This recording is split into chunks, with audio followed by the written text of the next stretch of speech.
아이의 리더십을 잘 키우는 방법은 무엇인가? 이른바 말하면 현장 실습장이다. 부모가 가지고 있는 프라이드를 보여주는 게 굉장히 중요한데 훌륭한 아버지가 되고 훌륭한 어머니가 되는 교육을 받아본 적이 별로 없이 아버지 엄마가 되는 거예요. 갈등을 풀어가는 과정 자체가 최고의 교육이에요. 다만 이거를 거칠게 풀어낼 때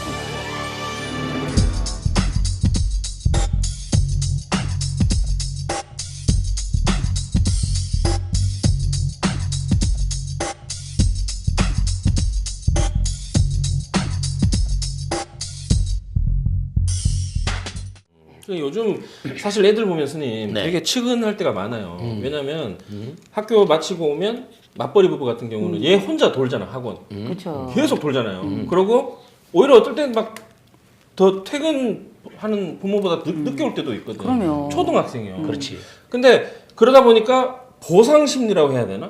미안하니까 얘한테도 막 물질적이든 뭐든 이렇게 막 해주잖아요. 뭐 갖고 싶어하면 사주고. 그럼 그런 걸 뭐 해주고 하는 그건 괜찮아요, 그게? 그거 나쁜 건 아니지만 저는 물리적인 것보다 저는 요새 아이들은 어쩔 수 없어요.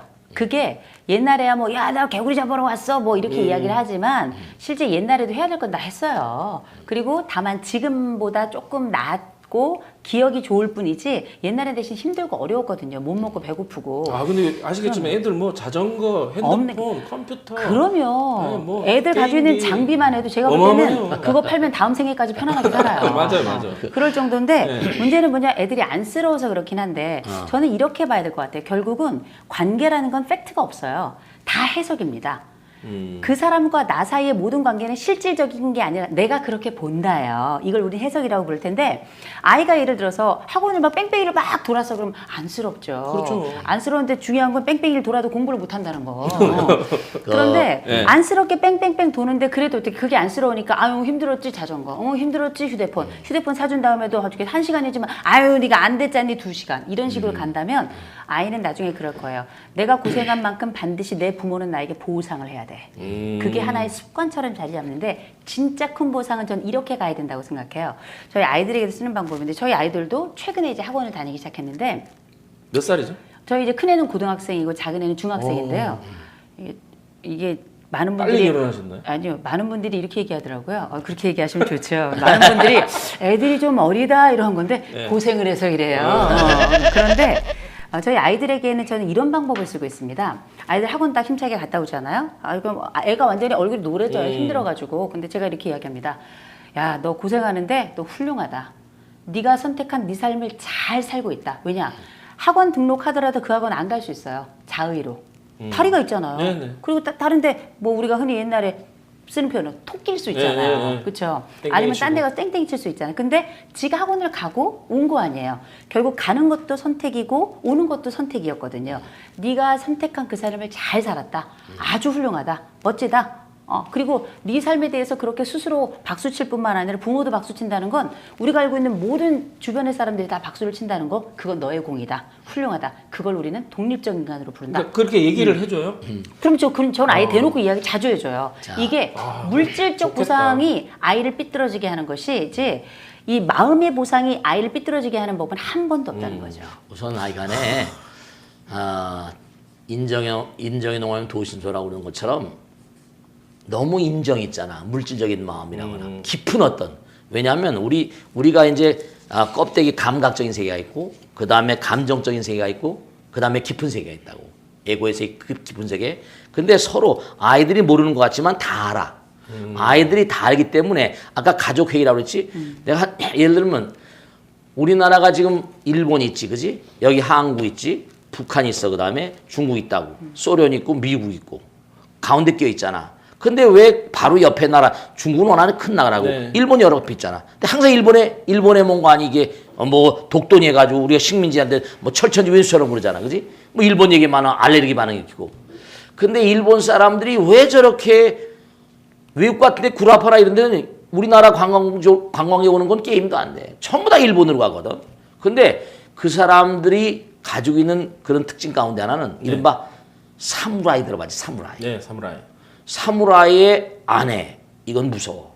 사무라이는 뭐냐면 자기 남편이 뭔가 하니 결투해가지고 사무라이 칼 끝에 자기가 보고 아들, 딸들이 보는 앞에서 상대방의 닌자라고 그러죠. 상대방의 칼 끝에 자기 남편이 쓰러지는 거야. 눈물 한 방울 안 흘려. 아이들한테 강하게 보여준다. 강한 어떤 의지. 무사 집안이.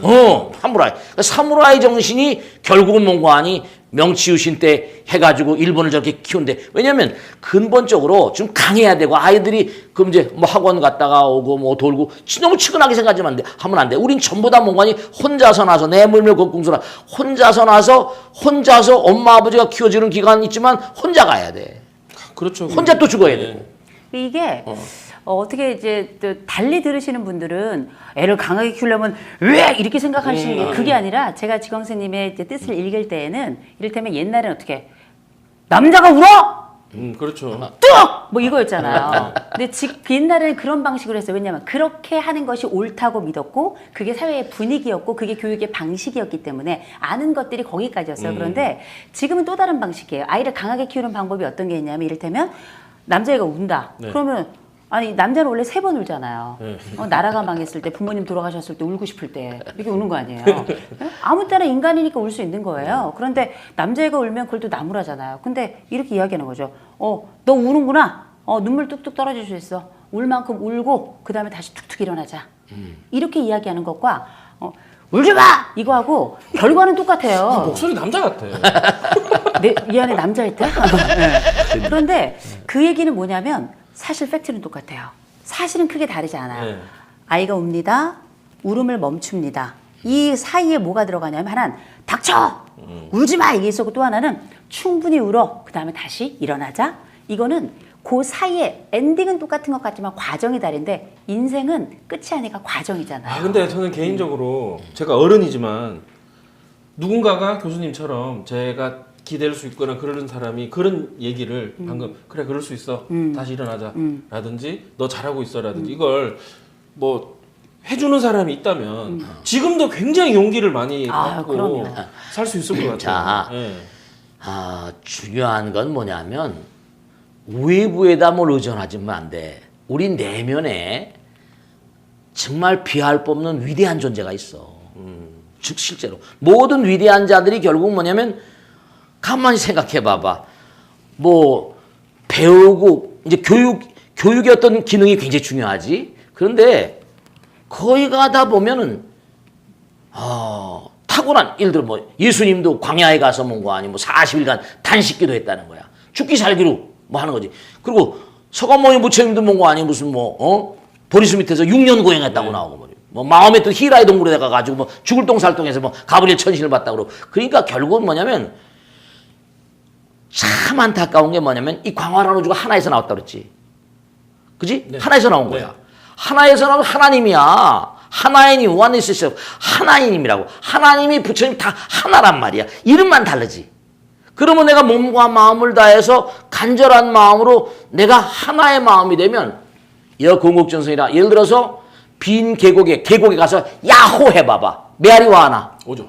그럼 간절한 마음으로 내가 뭔가 뜻을 이루어가지고 지성이면 감천하잖아. 지인사 대천명 다 나오잖아. 그지? 네. 그런 것처럼 뭔가 의지도 필요하지. 그지? 요즘에 멘토란 얘기도 많이 하고 하는데 결국 자기 내면 세계에 뭔가 거룩한 세계와 하나가 통하게 되면 그러니까 칸트도 그런 얘기 했잖아. 내 마음에 빛나는 별과 하늘에 찬연히 빛나는 저 별, 그 두 별이 나를 한없이 약통케 한다. 둘은 하나야. 근데 스님 이게 너무 내부로만 해결하면 저희가 상담하는 사람들은 먹고 살기가 어려워요. 그렇죠. 그게 좀 어려운 건 이제 좀 네, 먹고 이렇게 그렇게 해야죠. 그렇지. 그죠? 두 분이 환상의 궁합이에요. 저는 아니, 제가 볼 때는 우리 지광스님이 왜 지광스님인지 알았잖아요. 성함이 이제 지금 지대로 광이 나는 분이에요. 아주 지대로. 그러니까 지금 우리 이호 선생님 같이 이런 그런 필요하지. 당연히 네. 상담. 왜냐하면 필요한 게 보통 사람들이 다 그 내면 세계를 찾아가기 힘들거든. 그런 사닥다리. 그러니까 스승이, 예를 들어서 스승이라거나 선지식이라거나 상담사가 왜 필요한가? 이분들은, 그래, 보통, 중들이 하도 속색이고 그러니까, 중들과 별 볼 일 없고. 그렇지, 중들 별 볼 일 없어. 근데 중요한 건 뭐냐면, 중들은 머리 깎고 살면서 어쨌든 간에 부처님이 얘기한 거, 또 요전에 말이지 어떤 분이 나한테 와서 교회를 다니다가 왔는데 목사님이 자기가 예수님처럼 얘기한다는 거야. 그래서 내가 그런 소리 나한테 하지 말라고. 여기다 또 어디로 갈 작정이냐고. 중요한 건 목사님이든 신부님이든 스님이든 간에 그걸 공부해서 그럴 때 전할 때 불행시불이라 그 사람이 자기 나름대로 몸과 마음을 다해서 열심히 해가지고 얘기할 땐 그 사람은 하나님으로 보든지 얘기할 그 당시는 순수한 마음이거든. 우리 불교에서 선지식이라는 말을 많이 쓰는데 선지식들을 부처님께서 내가 이 다음에 열반에 든 다음에 이 다음에 스승의 몸으로 이상에 놔둘 것이다 했거든. 그러니까 스승이나 상담사나 이렇게 얘기하는 그런 분들 공부를 하시 그 방법이 전문가니까 그것도 뭔가 아니 슬기롭게 들어주고 그러는 게 중요한 거라. 아무튼 뭐 스님은 워낙 이 많은 설법과 그동안 공부를 통해서 또 그 이 불교계에서는 아주 유명하신 분이고 근데 사실 저희가 이 게스트 오시는 분들이 네. 보통 분들이 아니시거든요. 네, 예. 근데 확실히 전문가는 다르다는 게 느껴져요. 왜냐면 제가 이렇게 치료가 되는 것 같아요. 제가 또 바로 실천을 해야 될 것 이제 같고. 방송이니까 이렇죠. 사실은 더해요. 자 그러면 이건 어때요, 선생님? 제가 그 지역 커뮤니티 같은 데 가보면 사람들이 이렇게 자기 고민 같은 거 이렇게 올려요. 예, 요즘 젊은 사람 중에 그런 사람이 그렇죠. 별로 없는데 뭐였냐면 내용이 자식을 이렇게 싹 빠지게 키우는데 얘들이 나중에 나를 어떻게 케어해 주겠지. 그럼 그게 당연한 거 아니냐? 뭐 이렇게 저도 답답하더라고요. 자, 예. 율곡이 어머니 사임당 얘기를 하나 하지. 예. 율곡이 뭔가 아니 자기 어머니가 굉장히 그 사임당이 민족의 성모아니라 내 어머니 사임당은 잣대와 같은 여인이었다. 근데 율곡이 한 얘기는 아주 중요한 건 이제 아이들이 이 다음에 커서 무슨 잘 돼가지고 무슨 나를 보상해주고 네. 그런 스타일로 하게 되면 고장나. 문제가 생겨. 사랑은 뭐라? 받으려고 하는 게 아니야. 그렇게 키워야지 그 다음에 다 줘버리면 뭔가 하니 그 다음에 뭐라? 받는 건 기정사실이니까. 저 아이들이 뭔가 이 다음에 커서 나를 반대급부라 그렇게 키우는 부모들은 거의 가다 문제가 생겨. 몸과 마음을 다해서 헌신과 희생을 하면 마음으로 알아. 딸들이. 보상 심리를 가지고 키우니까 개체가 결국 하나가 되면 진실한 사랑이 되는데 보상 심리를 해가지고 내가 이 다음에 이렇게 키우면 애들이 잘해주겠지. 그러면 그 아이들이 벌써 이게 갈등이 생기거든. 그게 우리가 아이들이 태어나면 탯줄을 자르잖아요. 네. 그런데 우리가 몸의 탯줄만 있는 게 아니라 마음에도 탯줄이 있잖아요. 이런 심리의 탯줄을 잘 끊지 못하면 사실은 이런 의존 관계가 발생하는데 아이들이 의존한다고 생각하시죠? 아니요. 오히려 부모가 자식에게 의존을 해요. 그리고 그걸 통해서 보상도 받으려고 하고 그걸 통해 가지고 정서적인 수유를 계속 받으려고 하는 거거든요. 정작 독립해야 되는 게 부모예요. 부모가 좋은 독립을 해야 자식도 부모처럼 그 자식이 따라하기 좋은 모델이 없잖아요. 부모의 좋은 독립이 자식의 독립이에요. 저희가 이제 얼마 전에 광복절을 이제 지냈잖아요. 네. 진짜 중요한 거 지금 우리가 뭐 이제 강점기 지나고 독립 저는 이 광복절이 얼마나 중요한 절기라기보다 때라고 생각하는지 우리가 내 자신을 어디에 소속시킬 것인가 그리고 내가 누구인가는 내가 속해 있는 곳을 통해서 또 발견이 되는 건데 우리 아이들은 우리 부모라고 하는 거대한 환경 속에 위치해 있고 이 부모라고 하는 환경의 색깔과 공기와 이 맛이 끊임없이 아이들에게 보이게 또 보이지 않게 계속 이렇게 냄새가 풍기는 거거든요. 그렇게 예를 들어서 불자는 부처님의 냄새가 풍기는 거고 교회를 다니는 사람들은 예수님의 냄새, 뭐 하나님의 냄새가 풍기는 그래야지 제대로 되는 거잖아요.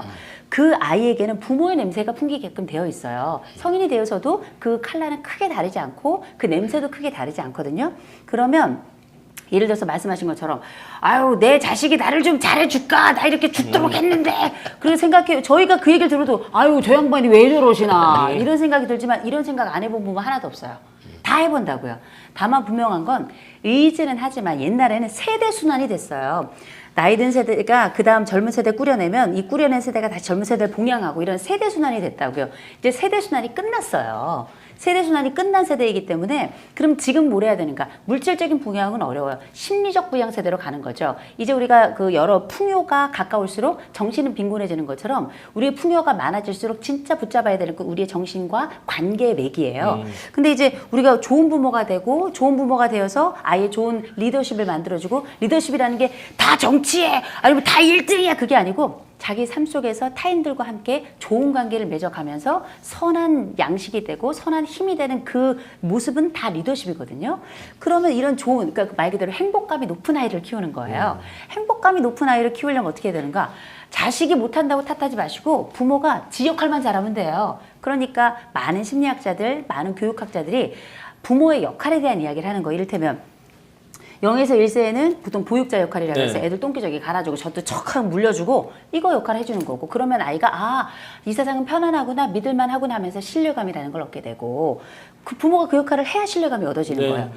1에서 3세가 됐을 때 부모가 뭐 해야 되는가? 양육자 역할을 해주는 거예요. 똥기저귀만 갈아주는 게 아니라 밥 먹는 거, 혼자 옷 입는 거, 이런 기본적으로 인간으로 생존하기 위한 방법들을 알려주고, 그러면서 얘는 아, 자율감이라는 걸 갖게 돼요. 혼자 해봐야지.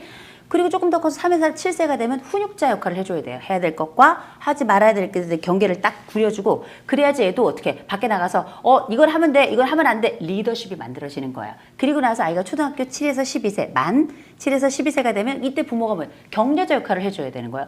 Great, excellent, 잘했다, 따봉 뭐 이런 얘기를 해줘야 아이는 이걸 가지고 근명감이라는 걸 만들어내요. 그게 뭐냐? 목표를 딱 성취했을 때 따봉 하면 다음번 목표를 또 한 번 만들어서 또 따봉 계속 앞으로 나갈 추진력을 만들어주는 거고, 그리고 나서 사춘기가 되면 이때 아이들에게 우리 부모가 해줄 역할은 상담자예요. 들어가는 게 아니라 기다리는 자. 기다렸다가 아이 옆에나 뒤에서 아이의 그림자를 읽어주는 사람을 해주는 거고, 그랬다가 아이가 이제 18세 이상이 되면 동반자라는 이름을 갖게 되는 건데, 부모가 자기 역할만 제대로 하면 아이의 역할은 저절로 나오는 거예요. 사실은 약속한 것처럼 1 더하기 1은 2가 되는 것처럼 3 더하기 4는 얼마죠? 네, 7인가? 네, 네. 그렇게 되는 것처럼 부모가 자식이 이상하다 생각할 게 아니라 나는 내 역할을 제대로 하고 있나에 대한 성찰이 굉장히 중요하다는 거죠. 근데 만약에 심중표 씨가 누가 이제 짜장면을 한 그릇 나한테 사줬단 말이야. 그러면 뭔가 아니 심중표 씨가 가서 예를 들어서 짜장면 얻어보는데 예를 들어서 너 그 친구가 나한테 사줬잖아. 네. 그럼 그 친구가 동네방네 다녀서 나 짜장면 그럼 사줬다고, 짜장면 사줬다고. 그러면 돌아다니면서 그 얘기가 나한테 내게 다시 들어왔어. 네. 그러면 뭔가 아니 자식 짜장면 한 그릇 사주고 되게 위세 잡네. 탕수육도 아니고. 중요한 건 뭐냐면 우리가 해주고 욕 먹는 거거든. 그렇죠.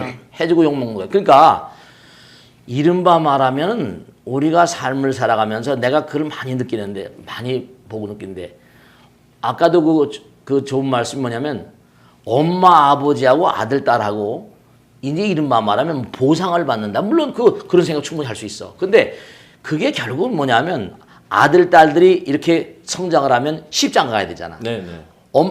아이들도 너무 태를 끌잖아. 마음에도 태가 있어. 자기가 헐을 날아가 가지고 뭔가 가려고 한다면 정말 독립된 어떤 인격을 가져야 되는데, 자꾸만 엄마가 미련이라는 게 있잖아. 집착이라는 게 있고. 그러면 그게 엄마 아버지에 대한 미련과 집착 때문에 잘 이게 연애를 걸거나 말이 뭐 할 때, 그러니까 대체로 사내 친구들 보면, 남자 친구들 보면 너는 우리 엄마 같지 안 그러냐? 뭐 이런 너 우리 엄마 같지 않냐고 이렇게 버린다니까. 그죠, 정신 이상한 거죠. 그러니까 엄마가 너무나 뭔가 이렇게 이제 아이들하고 독립심을 키워주지 못하면 그런 게 있다니까. 그리고 또 결국 이 고부간의 갈등 같은 것도 마찬가지라. 그러니까 이제 아이가 성장해서 가고 성인으로 가고 이렇게 되려고 한다면은 저 아이가 커서 나에게 뭔가 보상 기제로 효도를 할 것이다, 아닐 것이다. 이런 건 이른바 말하면 이유주의 원리가 주면은 받게 돼 있어. 그렇지 않던데요? 그렇지 않아. 세세생생이래. 그리고 받으면 꼭 줘야 돼. 그러니까 예를 들어서 내가 상대방이가 뭔가 아니, 예를 들어서 상대방이 막 좋은 일을 하고 나니까 그다음 뭐냐면 그 상대방이 결국 나를 하는 거야. 상대방이 막 해코지라고 나니까 결국 그 상대방이 결국 나인 거야. 그러니까 내가 아들, 딸들한테 하게 되면 그러면 아들, 딸들이 그런 마음가짐으로 커난 그런 아들, 딸들이 잘안 클 이유가 없지. 내가 뭘 받으려는 마음으로 하는 그런 마음은 이게 벌써 간극이 있으니까 여러 가지로 문제가 많지. 이게 저는 정말, 저는 주광 스님이 정말 좋아요. 왜 좋냐면, 마치 제 마음을 잘 읽어내신 분 같아요. 어떤 거냐면, 이를테면 정말 제가 아까 들었던 말씀 중 귀에 쏙 들어왔던 말 중에 하나가 준 것은 받게 된다, 받은 것은 또 주게 된다 하셨는데, 그러니까 이제 이 당연한 원리 속에 굳이 이제 조금 제가 이 말씀을 드리면서 생각이 났던 건 뭐냐면, 어떻게 주느냐가 중요한 거예요. 또 어떻게 받느냐가 중요한 거거든요. 그러면 어떻게 줄 것인가 부모로서 자식에게도 자식은 또 부모에게 어떻게 줄 것인가 되게 중요한데 부모가 자식에게 뭔가를 받고 싶죠. 그러면 이 아이에 대해서 가지고 있는 독립성도 좀 유지하고 싶죠. 보상도 받고 싶은데 얘는 또 독립적이었으면 좋겠고 이런 부모의 욕심이 어디든지 있거든요. 우리 마음 곳곳에 우리 세포 곳곳에 들어있는데 그럼 이런 부분들은 어떻게 우리가 답을 내고 어떻게 이걸 풀어갈 것인가 이 생각도 하게 되잖아요. 네. 그래서 제가 아까 처음에 서두에 고백이란 말을 썼는데 아이를 독립적으로 키우고 싶죠. 그렇다면 아이에게 고백하셔야 돼요. 뭐라고 고백하셔야 되냐? 나도 너한테 사랑받고 싶다고. 부모 우리가 관계라는 건 어떻게 형성되냐면 받기만 하잖아요. 저 사람이 나에게 더 이상 주지 않을 때 화가 나요. 부모 자식도 똑같거든요. 그래서 나도 받고 싶고 특별히 그게 너라는 사람에 대해서 사랑받고 싶고 너라는 사람으로부터 나도 인정받고 싶고 부모도 사랑받고 싶다 이런 이야기들을 고백해야 되는데 부모가 이게 문화적으로 아직 형성이 안 돼 있고 들어본 적이 없어. 내 부모가 나에게 그런 얘기를 한 적이 들어본 적이 네, 없었고 책에도 그런 내용이 안 나와요. 제 책에는 나와요. 네, 그런데 그렇다 보니 부모가 용기를 내어서 야 아버지도 이제 어른이지 야 나도 아빠 처음이다. 근데 내가 아빠 해보니까 야 나도 자식한테 사랑받고 싶더라. 야 나도 좀 사랑해주라 그러잖아요. 그럼 애들이 깜짝 놀랍니다. 아버지는 크잖아. 그렇죠. 엄마는 못생겼잖아. 뭐 이렇게 얘기해요. 엄마 뚱뚱하잖아. 뭐 그렇게 얘기해요. 엄마 요리도 잘하잖아. 뭐 여러 가지 있는데 근데 그게 아니라 내가 뭘 잘하고 아니고 나는 내 역할을 하려고 했던 거고 내 마음은 나도 인간적으로 너한테 사랑받고 싶어 얘기하잖아요. 아이들이 놀라운 건 뭐냐. 아 내가 내 부모를 사랑을 해줘야 되는구나. 예뻐해줘야 되는구나. 그건 어떤 거냐. 늘 돌봄을 받는 자에서 돌보는 자가 되는 거예요. 그러면 상호 돌봄이 가능하죠. 거기에 우리의 독립과 더불어 리더십이 있는 겁니다. 네. 우리 법당에 나오는 거사가 하나 있는데 비슷한 말씀이야. 뭐냐면 이 거사가 아까 제가 얘기했잖아. 미국에서 아이비리그에 저 앙케트를 줬더니 당신 아버지 어머니를 사랑합니까? 그랬더니 미국의 데이터는 32%더라고. 근데 내가 법당에 사랑한다는 사람. 68% 사랑하지 않는 거예요. 근데 우리 한국에서 내가 이제 여기 우리 능인선에서 한 100장 정도 A4여대 미국 거 번역해가지고 쫙 줬단 말이야. 그랬더니 뭐냐면 스님 난 정말 나이가 들어서면 난 집 떠날 거예요. 우리 아버지는 툭탁하면 호적 파버린대요. 이러더니 또 우리 뭐 엄마는 정말로 웃겨요. 뭐냐면 우리 엄마는 한 번 예전에 야단쳤으면 뭔거 아니 그 형벌 불소구배고 찍잖아요. 뭐 일사부재리어 찍지 않습니까? 그러니까 그러고 있는데도 한 번 야단치는데 옛날 거 또 야단 계속 고리짝 나는 항상 뭐 범죄자. 그러니까 아이들이 그러면서 한 얘기가 스님 우리 엄마 아버지 교육을 잘 좀 부탁드립니다. 이렇게 얘기하는 거야. 애들이 다 알아. 근데 이 거사이 뭐냐면 아내가 일찍 돌아가셨어. 유방암으로. 근데 아이를 뭔고 하니 혼자 키우는 거야. 근데 아이를 키우려면 엄마가 있어야 되겠다 싶은데 계모가 들어왔을 때 어떤 문제가 있을까 뭐 이렇게 이제 생각한 거라. 그래서 항상 이 아버지는 뭐냐면 아이한테 뭔고 하니 어느 날 이제 법회 때 그런 얘기 들은 모양이지. 애 손을 잡고 너는 우리 집의 기관차 아니냐. 아버지 어머니가 아빠가 엄마도 안 계시고 아빠가 이 다음에 나이가 들면 네가 아빠를 도와줘야 되는데 네가 공부를 안 하면 아빠는 어떡하냐. 네가 공부를 열심히 해서 훌륭한 사람 돼야지 아빠는 어떻게 사냐. 그러니까 아빠가 애가 말이지. 아빠 공부 열심히 할게요. 이러더라는 거예요. 그러니까 아이와 이 뭔가 마음이 통해야 돼. 마음이 하나가 되고 통해야 돼. 그러니까 우리가 동정이란 말이 같을 동자에다가 이게 심정 정자잖아. 동정이라는 게 남을 동정해 주는 게 아니라 마음이 하나가 돼야 돼. 마음이 하나가 돼. 마음이 하나가 되게 되면 거기서 뭔가 하니 용기가 나와. 마음이 하나가 될 때 용기가 나온다고. 그러니까 우리가 삶을 도모하면서 항상 상대방이 용기를 줄 때는 어떤 거 하니? 뭔가 하니? 그 사람의 마음 가운데 사랑의 마음을 일깨우면 사랑의 다른 차원으로 힘이 나오거든요. 자, 자식을 참 키우는 건 자식 농사만큼 어려운 일은 없다고 하는데 일단 뭐 부모의 역할이 참 중요한 것 같고, 예. 지금부터 이제 부모들이 어떻게 좀 행동을 실제로 하면 좋을지를 좀 이야기를 좀 해봤으면 좋겠습니다. 요즘 이제 애들 뭐 좀 땀을 닦고 하시는 게 낫지 않을까요? 지금 닦고 있어요 이렇게. 육수가 그냥 아주 덥긴 더운데 네. 뭐 괜찮습니다. 네.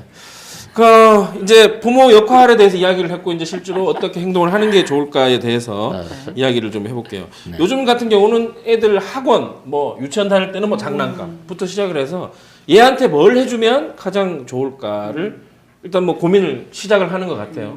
근데 과연 뭐 그런 것들 어떤 게 가장 좋은 건지 비싼 게 좋은 건지 싼 게 좋은 건지 그런 걸 모르잖아요. 뭐 교수님은 주로 어떻게 그런 걸 선정을 하세요? 일단 물건은 비싼 게 좋아요. 예. 그건 확실해요. 비싼 게 좋더라고요. 맞아. 나한테 몇 개 없어서 그렇지 비싼 게 좋긴 하더라고요. 남의 거 비싼 건 다 좋아 보이더라고요. 그런데 아이에게 이게 약이 될 것인가 독이 될 것인가. 그렇죠. 이게 되게 중요한 거죠. 그러니까 우리가 똑같은 양을 쓰더라도 때로는 니트로글리세린이 사람을 살리기도 하지만 이게 과량이 되면 죽을 수도 있는 거거든요. 니트로글리세린이 뭐냐면 우리가 심장마비가 왔을 때 이 혀 밑에 넣어서 녹여가지고 이 심장을 다시 뛰게끔 하는 건데 이게 사실 이게 폭탄의 제조 원료잖아요.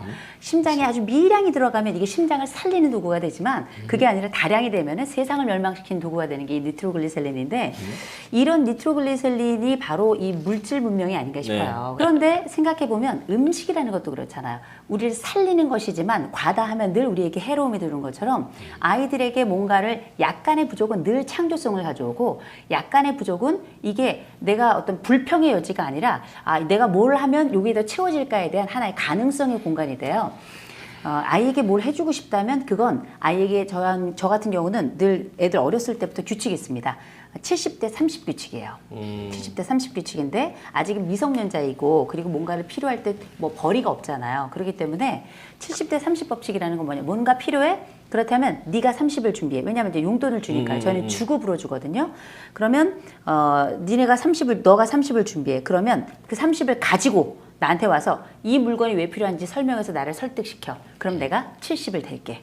아직은 못 보니까. 대신에 나중에 내가 나이가 먹으면 나도 내가 30을 들고 너를 찾아가겠다. 이렇게 이야기를 해요. 근데 이건 뭐냐면 지금은 30%를 얘네가 만든다는 것도 쉽진 않아요. 대신에 30%를 준비한다는 건 뭐냐. 불에 넘치는 물건은 못 고른다는 거예요. 그러면 첫째 경제성도 갖추게 되고 내가 노력한 분도 들어가게 되고 동시에 고민을 하게 되는 거죠. 엄마가 나 이렇게 준비해 줄까? 혹은 내가 이 물건을 사도 되는 것인가에 대해서 아주 신중한 결정을 하기 때문에 30대 70의 그 비율을 저는 개인적으로 황금 비율이라고 하는데 나중에 아이들이 나이가 먹고 능력이 조금씩 생겨나면 그때 비율은 조절이 돼야 되겠죠. 근데 이렇게 우리가 아까 처음 말씀드릴 때 규칙을 이야기하는데 규칙은 크게 세 가지가 있어요. 하나, 생활 규칙이라는 게 있고 감정 규칙이라는 게 있고 행동 규칙이라는 게 있어요. 그중에서도 우리가 알고 있는 행동 규칙에 이 예를 들어서 돈에 관한 것이든지 아니면 어떤 물리적으로 눈에 보이는 보상을 하는 것에 대한 모든 규칙은 다 행동 규칙으로 들어가는 거예요. 그래서 아이가 노력 없이 뭔가를 택하게끔 하고 갖도록 하기를 반복한다면 이 아이에게 독약을 먹이는 것과 똑같습니다. 반드시 아이가 아까 우리 예수님 말씀하셨던 것처럼 유태인 아이들만 그런 게 아니고요. 우리 아이들도 심지어 학교에 가서 급식을 먹잖아요. 네. 급식을 먹으면 다 먹으면 싹싹 비웠죠. 그럼 선생님이 스티커를 하나 줘요. 그럼 자기 거에다 딱 붙여. 그럼 10개를 딱딱딱딱 붙여요. 이걸 우리가 토큰 경제라고 불러요. 10개가 딱 붙이면 선생님이 그런 거죠. 숙제 1회 면제권. 이렇게 10개면 이렇게 하나의 보상을 주게끔 되는데 그 얘기는 뭐냐. 노력하고 그 노력에 대한 결과는 얼마나 뜨거운가, 얼마나 뿌듯한가 이거를 알려주면서 동시에 내 생활을 이런 식으로 하나씩 한꺼번에 덥석 짚는 것이 아니라 1 다음엔 2가 있고 2 다음엔 3이 있고 3 다음에 지나간다면 잠깐 고통은 있지만 10의 기쁨이 반드시 있다는 거를 어려서부터 체험하게 하는 거거든요. 이런 과정이 사람에게 만족지연을 정확하게 교육시키는 과정이고 그걸 어떻게 집에서도 충분히 쓸 수 있거든요. 용돈의 개념을 통해서 한다든지 아니면은 뭐 청소 집안에서 자기의 역할에 관한 역할을 한다든지 중요한 건 이런 걸 하기 위해서는 선생님에게 일관성이 있어야 토큰 경제가 의미가 있는 것처럼 엄마 아버지에게 일관성이 있어야 이런 것들은 가능해진다는 거죠. 그러니까 아이들도 그 왜 유대인들 얘기뿐만 아니라 거의 보면은 아주 우리가 꼭 생각해 아이들도 어렸을 때부터 내가 이제 애들 이렇게 초등부, 유치원부, 초등부, 중고등부, 대학부 이렇게 쭉 보면서 커 나오는 애들 지금 30년 됐으니까 법당 만든 지 쭉 보면은 확실히 다른 게 어렸을 때부터 법당에 쭉 나오던 애들은 30살, 그 깐난 지가 30살 됐으니까 커 나오는 게 벌써 얘기하는 게 달라. 어렸을 때부터 그러니까 당장 20세기 최대의 천재들 가운데 누가 있는 거 아니 무슨 프로이드가 있고 그지? 아인슈타인 있고 마르크스 같은 사람 이거 다 인류 문명을 움직인 사람들이거든. 이런 사람이 저기 내가 유태인 얘기를 잠깐 해서 그렇지만 자꾸만 기도를 하고 어렸을 때부터 뭔가 영혼을 가리키고 이러다 보니까 상상력 무한한 상상. 그러니까 너무 물질을 많이 주거나 이렇게 해버리고 물질을 풍요롭게 하면 아까 얘기하신 대로 뭐냐면 마음의 세계, 영혼의 세계랄까 어떤 imaginative power 이른바 상상력이 뭔가 점점 다운이 되니까 그러니까 유대인들이 지금 IT 산업계를 총력을 다 잡고 있는 거야. 그러니까 아이들에게 뭔가 너무 물질적으로 풍요롭게 되면 사람이 이제 천박이라고 그러지. 껍데기와 표면적인 인간으로 돼버리니까 감각적인 인간을 만들어. 그러니까 당장 안이비설식이 되잖아. 눈, 귀, 코, 멍 그러잖아. 그러니까 대체로 요즘에 먹방이 너무 많잖아. 뭐 여러 가지 이유를 댄 사람 많이 있겠지. 우리가 가장 빠른 건 눈은 뭐라? 빛이 나가. 안광. 빛의 속도고. 귀는 뭐라? 음파야. 혀는 뭐라? 코. 이건 후각과 미각이 이게 로마가 패망한 결정적인 이유인데 후각과 이 미각이 워낙에 이게 발달해버리고 이러면 시청각, 이 눈과 귀가 우리가 총명하다. 총명하다는 건 눈과 귀가 봐. 총은 귀 밝을 총자. 명은 눈이란 말이야. 그러니까 눈과 귀가 이게 시청각이 훨씬 문관이 발달하려고 한다면 미각과 후각 이런 것들을 발달시켜 놓으면 문제가 있거든. 그런 게 있으니까 우리가 항상 뭐냐면 그래서 세계 지금도 인도 친구들이 세계를 지금 제패하고 막 인도에 그냥 IIT인가 IIT 떨어진 MIT 간다는 거라. 그러니까 왜 그런 거 하니 그 친구들이 인도에 가봐 곳곳마다 다 힌두 사원이잖아. 절은 없지만. 그러니까 결국 종교성이라는 게 뭐냐면 보이지 않는 세계 차원이니까 너무 물질적으로 아이들을 풍요롭게 하면 결국은 그게 문제가 생긴다는 거야. 네. 아이들에게 아까 우리가 서두에 중간쯤에 만족지연이란 말을 썼는데 언제나 풍요는 사람을 망가뜨립니다. 풍요는 약간의 부족이 사람을 더 창조적으로 하고요. 뭐 아시겠지만 우리가 지금 녹화하는 시간이 저녁 시간이잖아요. 근데 이렇게 늦은 시간에 녹화하면서 또 이렇게 먹을 걸 안 주는 집은 또 처음 봤어요. 저는 잘 먹어야 되는 사람인데.